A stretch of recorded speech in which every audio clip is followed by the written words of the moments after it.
Christmas Day.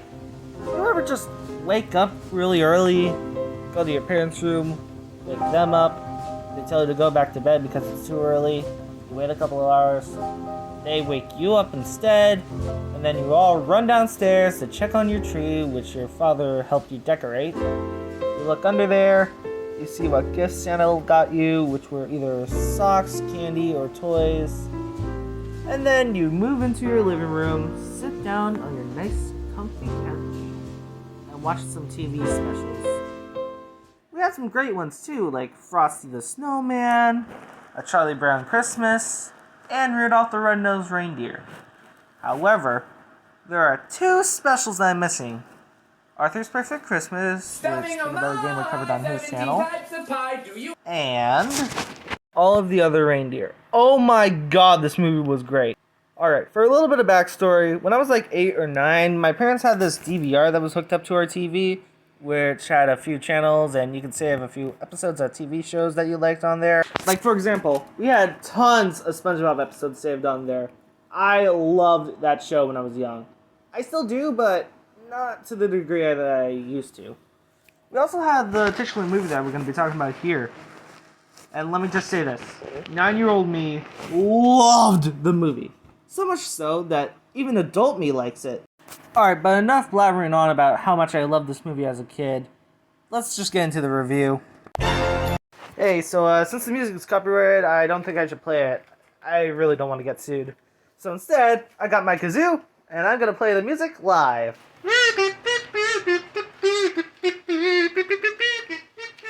Now, our movie begins atop of a city. It's starting to snow.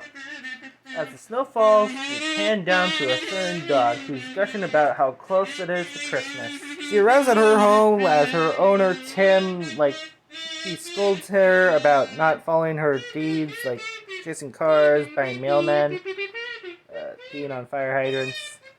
And then she enters her doghouse, where she meets up with her little flea pet, known as, I think his name is Fido? Yeah, Fido. Anyways, as we continue on to the story, we figure out that Blitzen actually, broke his leg, so he can't fly. So Sam will have to make do with all of his other reindeer, which Fido misinterprets as Olive the other reindeer. So he tells Olive to go over to the North Pole to help pull Santa's sleigh. And then Olive says this gem of a line. We've got to get to the North Pole and pull that sleigh. Hold on. Let's go back earlier in the movie. Christmas, my favorite day. The wait's almost over. It's just hours away. So if Olive said Christmas is only in a few hours, then that means... Hang on. There's 104 days of summer vacation on the 25th. This movie takes place in only one day. I would have to, teleport to the North Pole to begin training so she can pull that dang sleigh. Now, normally I'm not one to nitpick continuity. I mean, that's what she did in the book. But come on, writers! What were you thinking? Anyways, Olive runs through the city trying to catch, some sort of bus stop. And then she bumps into the mailman, which will be the main villain of this story. The mailman complains about how he keeps on getting these Christmas gifts. And let me just say that he sings this song. Now, granted, it's a good song and everything, but he's using, big words that 9-year-old me could not understand, like posteriority, which means, how good you stand or something. He's hunched over and everything is what he was trying to say during that thing.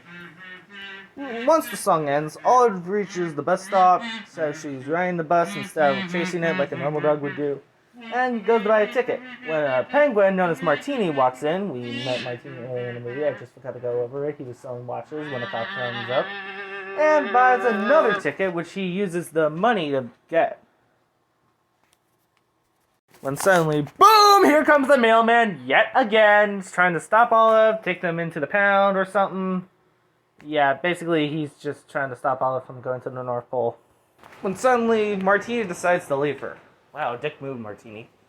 However, Olive manages to break free last second and get onto the bus.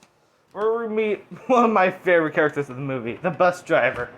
He's actually just a pretty chill dude. He tries to encourage Olive to follow her dreams, even though he probably knew that was a ludicrous dream.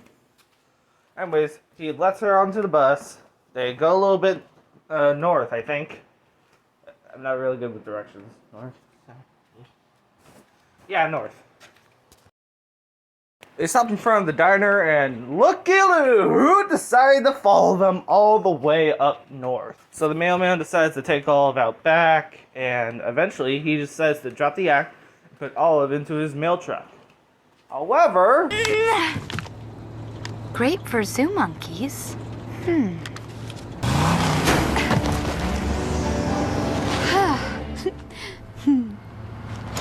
It was the postman, wasn't it? We found the waitress' clothes. How'd you get away?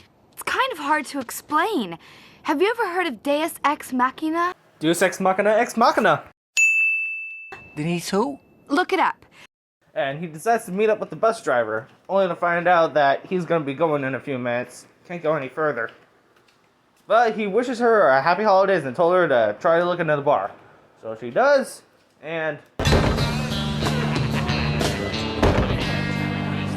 Ugh. Bunch of uglies here. And apparently ugly isn't just how they look. Their personality is ugly as well.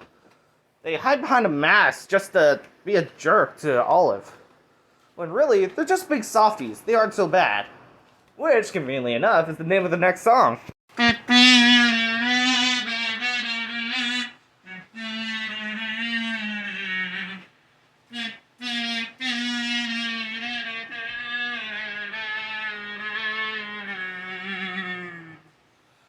And honestly, the song isn't even half bad. It's got this like show tune type style to it that really makes it kicky.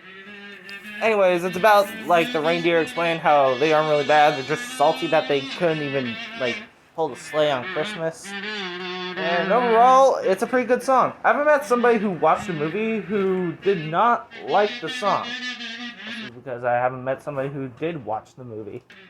Either way, I'm giving this 7 red-nosed reindeer out of 8 normal-nosed reindeer. So one of the barge dwellers decides to help Olive out by taking her in his truck and bring him directly to Santa's workshop, where apparently the gate is locked for visitors. So Martini tries to swindle his way to get Olive in until she realized, hey, I could just dig straight down. This ain't Minecraft. And she does that. So she makes it onto the other side. She meets up with the other reindeer. Santa says, well, shit, we're out of hope. Let's do it. And they hook Olive up. And this is the perfect transition into one of my absolute favorite songs of this. And again, all of the songs in this movie are pretty good. But screw it! This one's my favorite.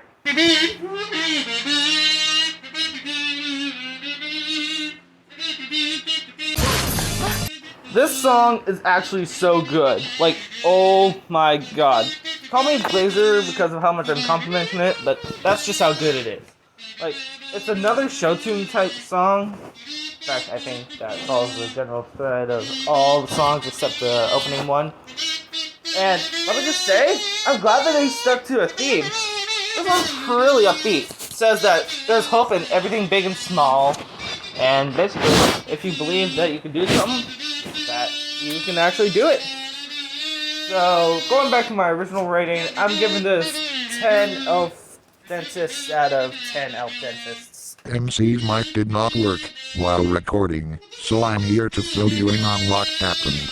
Santa and crew go into some fog. Olive smells some cookies Mrs. Claus made, and directs Santa out of some fog they were in. As a thank you, Santa gives Olive reindeer antlers and flies her back to her owner's place. They then reconcile and spend Christmas in their house together. Some other stuff MC forgot to mention is that the mailman switched the gifts with the mail and kidnapped Martini. Olive rescued him, then Martini turned the mailman into a penguin after getting his job back the next morning. So yeah, that's about it for the movie. MC, what's your final rating? Did you know that? Fun fact about the voice actress of Olive. She actually voice acts Jillian on the show Family Guy. Which means after becoming a dog, she decided to date a dog and then dump said dog. Yeah, that makes sense. Now you know! So yeah, I'm pretty sure this movie was pretty good in my eyes. It really held up when I last watched it. which was actually in 2021. This is all coming from my memory, so it's gonna be a little bit foggy. I haven't seen the full movie in a while, but yeah, it was pretty good when I last saw it. I'm giving it 9 Other Reindeer out of 10 normal reindeer.